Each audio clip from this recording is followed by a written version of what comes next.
कभी सोचा है कि एक व्यापारी की कलम एक राजा की तलवार से भी ज्यादा ताकतवर हो सकती है? आज हम इतिहास के ठीक उसी मोड़ पर खड़े हैं। एक ऐसा पल जब एक कंपनी, ईस्ट इंडिया कंपनी, के हाथ से पूरा साम्राज्य निकल गया। और ये सब हुआ एक विद्रोह की वजह से। एक ऐसा विद्रोह जिसने भारत का नक्शा हमेशा हमेशा के लिए बदल दिया। ये सवाल वाकई हैरान करने वाला है ना, कि एक प्राइवेट कंपनी जिसका काम सिर्फ मुनाफा कमाना था, वो एक पूरे के पूरे सब कॉन्टिनेंट पर राज करने लगी। तो फिर ऐसा क्या हुआ? ऐसी कौन सी बड़ी घटना घटी कि उन्हें अपनी सबसे कीमती चीज यानी भारत को ब्रिटिश सरकार के हवाले करना पड़ गया?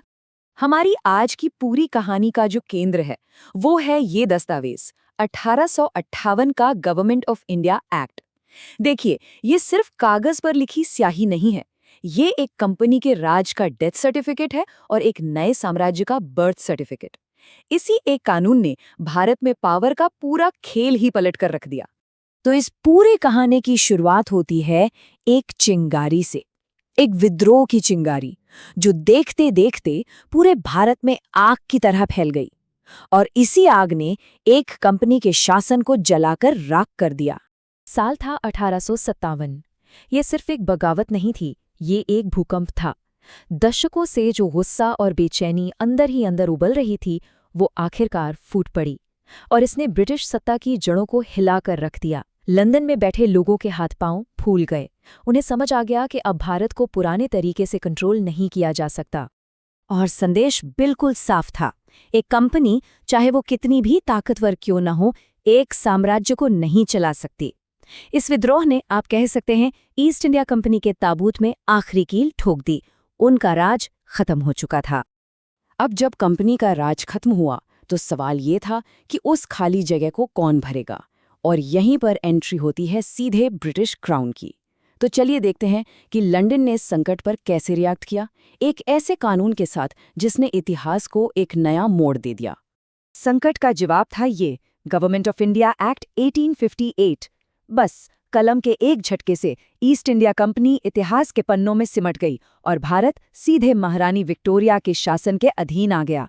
एक नए दौर की शुरुआत हो चुकी थी। तो इस ऐतिहासिक कानून से असल में हुआ क्या? देखिए, मोटे तौर पर 3 बड़ी चीजें हुईं। पहली, पावर सीधी सीधी कंपनी के हाथ से निकलकर रानी के पास चली गई। दूसरी, जो मुगल सम्राट का पद था, भले ही वो सिर्फ नाम का रह गया था, उसे भी खत्म कर दिया गया। मतलब सदियों पुरानी एक परंपरा का अंत। और तीसरी और सबसे अहम बात, इंडिया पर हुकूमत करने का एक बिल्कुल नया सिस्टम बनाया गया जिसका रिमोट कंट्रोल अब लंदन में था। तो ये जो पावर की नई चेन बनी, ये दिखती कैसी थी? अब भारत पर कौन और कैसे शासन करने वाला था? चलिए इस नए स्ट्रक्चर को थोड़ा समझते हैं। ये बदलाव बहुत बड़ा था। जो पुराना पेचीदा सिस्टम था जिसमें कंपनी के व्यापारियों का बोर्ड ऑफ डायरेक्टर्स और ब्रिटिश सरकार का बोर्ड ऑफ कंट्रोल आपस में पावर के लिए उलझे रहते थे, उसे पूरी तरह खत्म कर दिया गया। और उसकी जगह एक बहुत ही शक्तिशाली नया पद बनाया गया, secretary of state for India, यानी भारत के लिए राज्य सचिव। अब भारत से जुड़े हर मामले पर आखिरी फैसला इसी का होता था। और भारत के अंदर भी एक बहुत बड़ा बदलाव आया। जो गवर्नर जनरल की पोस्ट थी, अब वो वाइसरॉय बन गई। अब ये सिर्फ नाम का बदलाव नहीं था। वाइसरॉय का मतलब ही होता है राजा का प्रतिनिधि, जो इस बात का साफ संकेत था कि अब भारत पर सीधे तौर पर ब्रिटिश सम्राट का शासन है। इस नए दौर को लीड करने वाले कुछ अहम चेहरे थे। लॉर्ड कैनिंग, जिन्हें एक युग का अंत और दूसरे की शुरुआत दोनों देखने का मौका मिला। वो भारत के आखिरी गवर्नर जनरल और पहले वाइसराय बने। और उधर लंदन में लॉर्ड स्टैनली ने भारत के पहले सेक्रेटरी ऑफ स्टेट का पद संभाला। ये एक ऐसी भूमिका थी जो लगभग 90 साल तक चली और 1947 में लॉर्ड लिस्टोवल इसके आखिरी सेक्रेटरी बने। तो इस एक कानून की आखिरी विरासत क्या रही? ये सिर्फ एक सरकारी फेरबदल से कहीं ज्यादा था। इसने भारत के इतिहास में एक बिल्कुल नया अध्याय शुरू किया, एक ऐसा दौर जिसे हम राज के नाम से जानते हैं। ये एक्ट ब्रिटिश राज की ऑफिशियल शुरुआत थी। मतलब भारत पर 90 सालों का सीधा ब्रिटिश शासन, जो 1858 में शुरू हुआ और 1947 में जाकर खत्म हुआ, जब सब कॉन्टिनेंट का बंटवारा हुआ और आज़ादी मिली। 89 साल, 89 years, एक पूरी जिंदगी से भी ज्यादा का वक्त।